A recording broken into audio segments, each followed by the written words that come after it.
Hello, welcome back to my channel. Today I want to give you kind of the weekly update on what my plants have been doing.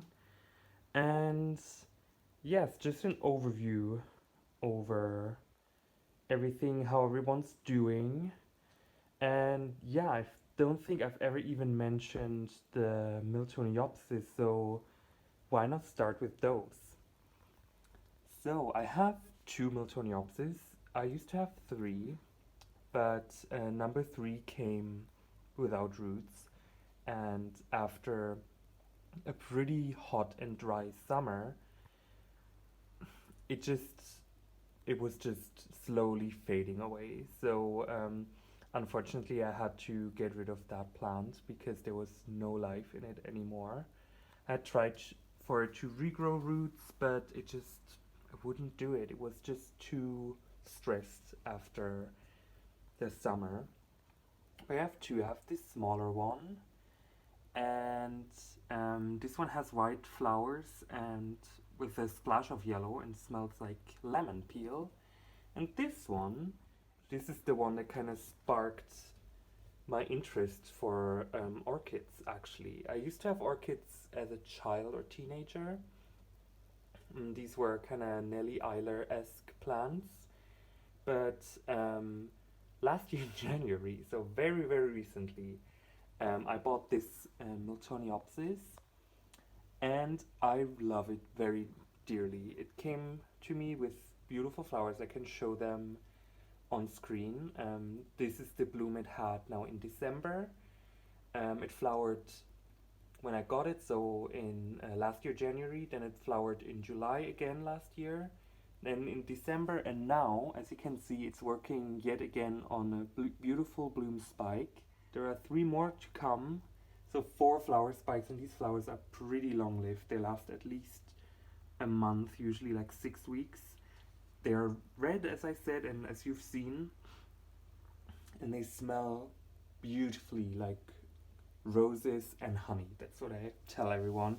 It's beautiful. It fills the whole room, and it's just a joy. And especially when this one is in bloom, I love sitting here, next to the window, next to my little jungle. Smell the fragrance of the flowers and just read a book or just, listen to some music and enjoy life. That's kind of what you have to do with the whole Coronavirus! Coronavirus! pandemic. So yeah, then I kind of reorganized the rest of the collection a little bit. Ooh, we're dark.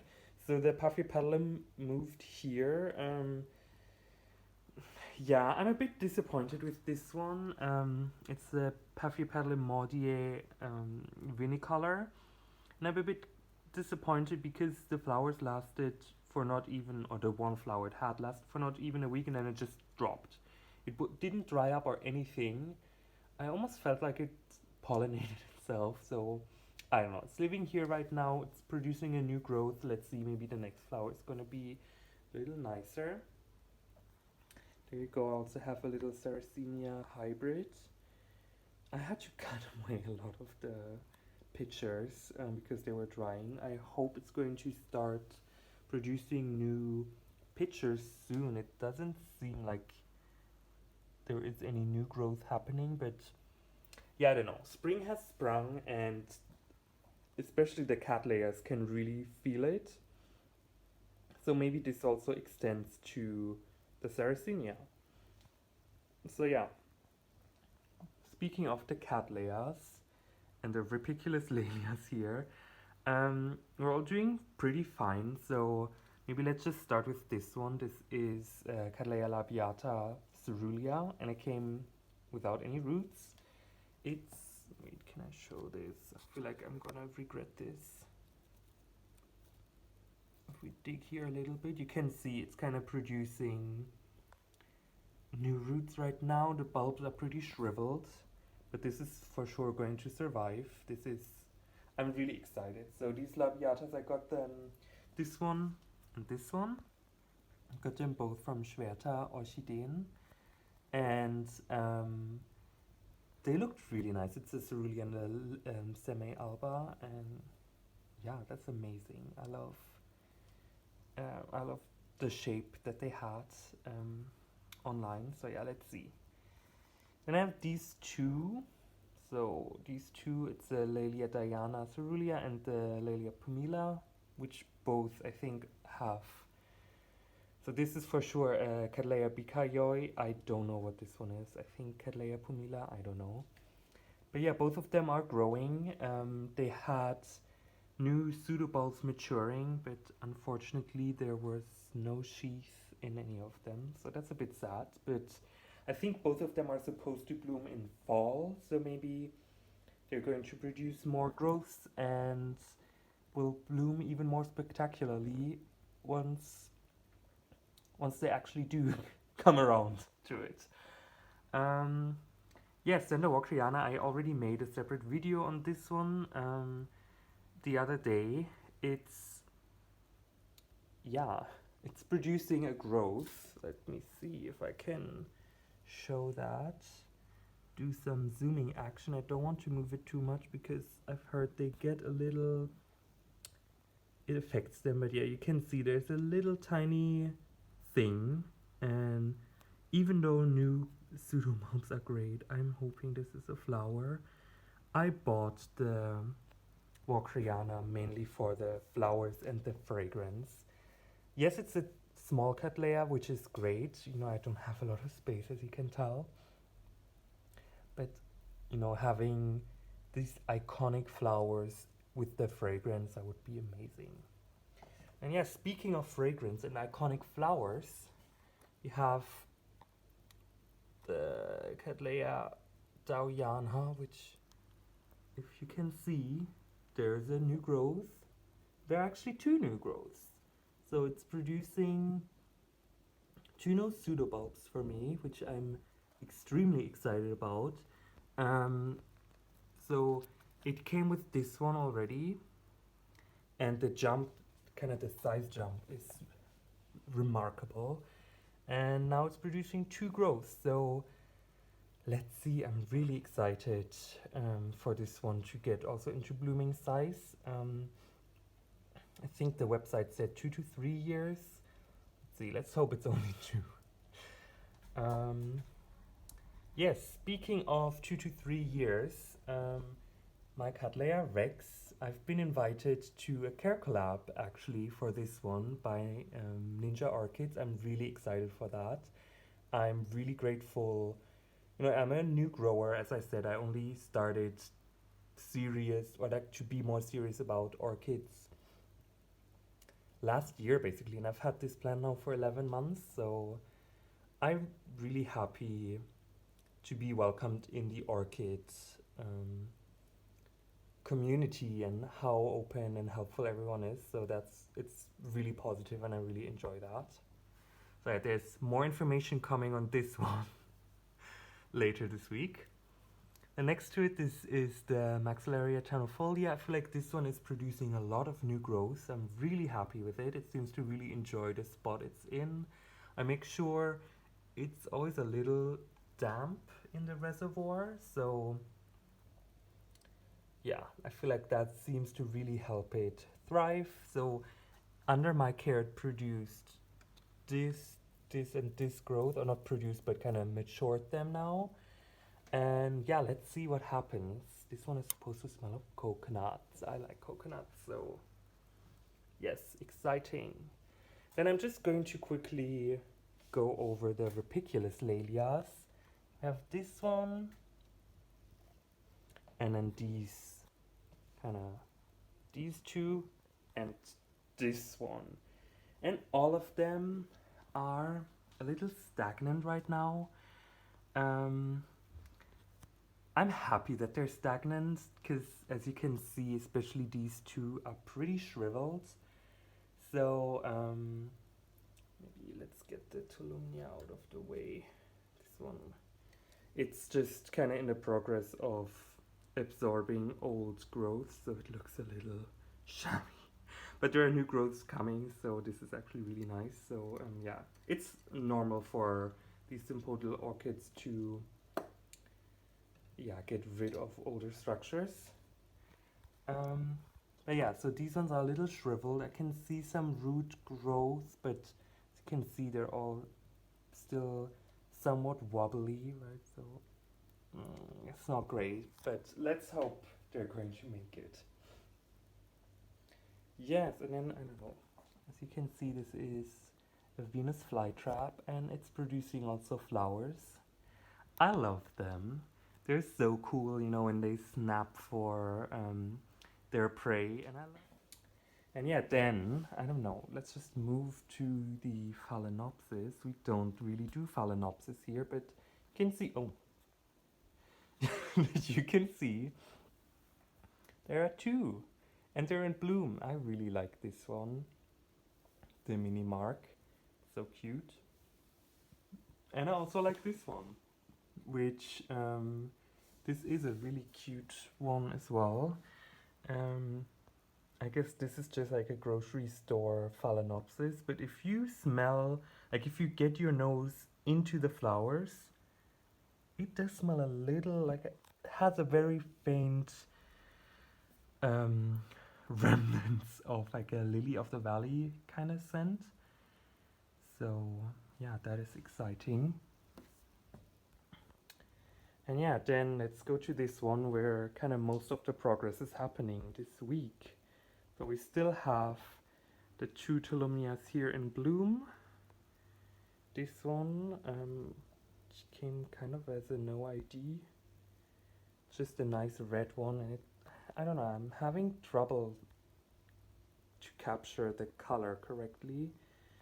But yeah, but then we also have this one, which is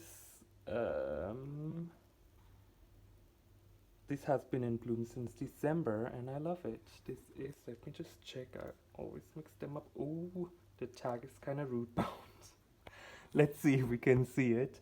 It's a Tolumnia White Beauty, and I really like this one because the flowers had also different patterns and different colors. So that's really exciting, and there is potential for it to produce more side shoots, so that is really nice. And then obviously this one, which is the Tolomnia Brown Corona. Still love the name, still adore the plant, and this is now in bloom. All the flowers have opened. Really enjoying this. Let's see how long this one lasts. Really happy with it. Yeah, I still love Tolumnias. Can't say anything else. And then yeah, we have these other ones. They're kind of, you know, doing their thing. And one that I really want to highlight right now though is this little Ingram Leones, which I got as one of my first orchids actually. It was a tiny little seedling, not seedling, but you know, very young plant, and it's been developing a lot. So basically, when I got it, it was only these leaves here, and then it produced all of this within a year basically. And you can see it has roots, it has branching roots, looks really healthy, and I can't wait for this to become a mature plant because apparently they smell heavenly like jasmine at night. That's really cool. Speaking of having fragrant flowers at night, let me get rid of this Tolumnia. There you go. I think the color, this is what it looks like. Beautiful plant. Yeah, speaking of being fragrant at night, here we have the Rhyncholalia glauca, which I'm really happy with as well. So it matured this pseudobulb over winter, and I was really hoping for it to flower, but I guess it's still a little too young for that. But look at this. We have 2 new growths coming up, just super exciting. So I've seen everyone who shows their plant there have kind of multiple leads, and I guess mine is doing that as well right now, and I'm super excited for this. More growths means more goodness, so yeah, good for you. Really proud of you. And then next to it is this little Laelia, or I guess now Catalya purpurata, which is also producing a new growth. So yeah, as I said, spring has sprung. The plants are really waking up, and I guess the secret to this seasonal responsiveness is really that I change the day length for them every month. So for every month that we're going towards winter, I set it to an hour shorter days. And then for every month we go towards summer, it's 1 hour more. And I'm trying to balance it kind of between 10 days, 10-hour days in the winter, and then up to 14, maybe 16-hour days in the summer. And this kind of helps them to give them these seasonal cues that, you know, these plants have evolved to follow.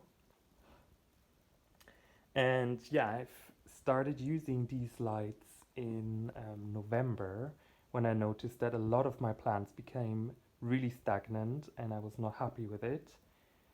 And ever since, I just don't want to look back.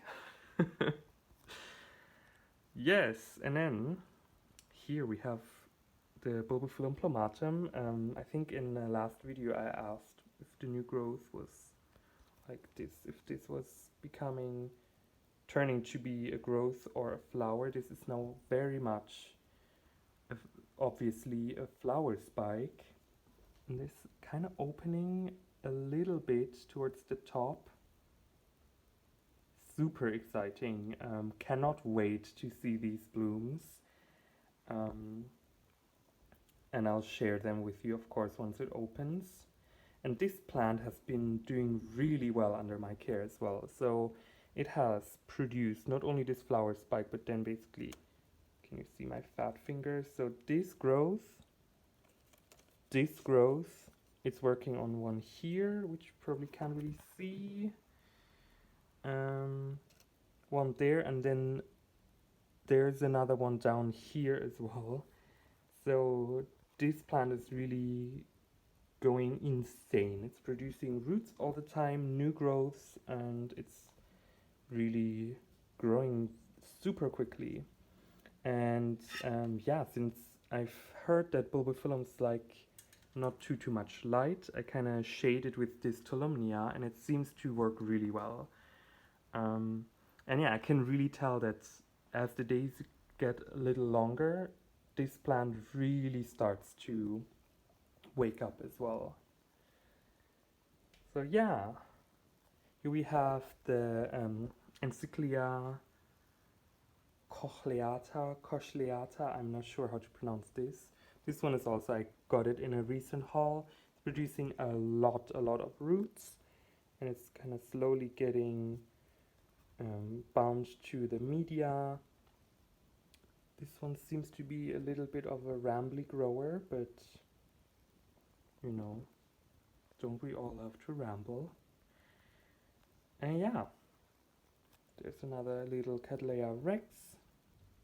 Really happy. This plant was on the verge of dying for the longest time, and then I just ended up wrapping it in sphagnum or spraying it with water every day, and that seemed to have done the trick.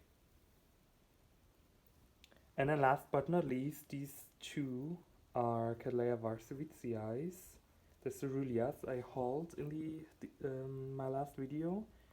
And I don't know if you can see, but there are new growths happening. So it's a unifoliate Catalya, but then this growth has 2 leaves, and it's also producing a growth. And how do I show this? I feel like you can't really see this one, but there's also another growth coming up on this side here as well. Oh, no, I don't think you can see this. Anyway, so this is also really exciting. As you know, I've been lusting after the Catalya Varsovitziae semi-alba Bedford forever, and it's super mega ridiculously expensive. So now I'm just trying to see if I can keep these ones alive, and you know, if I can handle the cheaper young plants I feel like it becomes more reasonable to actually also look into the rarer color forms and just to see what's out there. And so if these ones are doing well enough in my care, if they grow, if they thrive, I might go for more expensive color forms. I've seen beautiful albas of this species as well, and they're not as expensive as the Bedford, but they're still like 200 or so euros, so that's a big investment for me. And I don't want to go there before knowing I can maintain the plants under my care. And yeah, so I have plans to expand the growing area a little bit, like remove or like exchange this little table for a bigger one, and then maybe move these lights over a bit and these ones over in this direction so I can use the whole area here. And I guess the reading corner is going to be a little smaller, but you know, the jungle is going to be bigger. I think that's a good thing, right? I'm helping climate here. Speaking of climate, this is something I have been struggling with a lot. Don't know if you can see. We have 35 or so percent humidity. That's not a lot, so I spray the plants kind of twice a day, morning and evening, to help with the hydration. But yeah, this flat is really dry, especially right now. It's gotten a little colder again outside, so now the heat is higher, you know, the heating is on again, and that dries out the air a lot, and it's kind of a challenge to keep them hydrated, even though there's this plant here, which not right now, but it's watering day and nothing has been watered yet. But you know, this has a reservoir, so usually this would evaporate a lot of water, but even with that I struggle to even reach 40% humidity, which is, especially the Phalaenopsis are like, it's a little dry here. But yeah, this is something I'm kind of trying to figure out right now. But with that said, thanks a lot for watching the video. Thanks a lot for leaving comments, for subscribing. Thanks a lot for being an awesome community.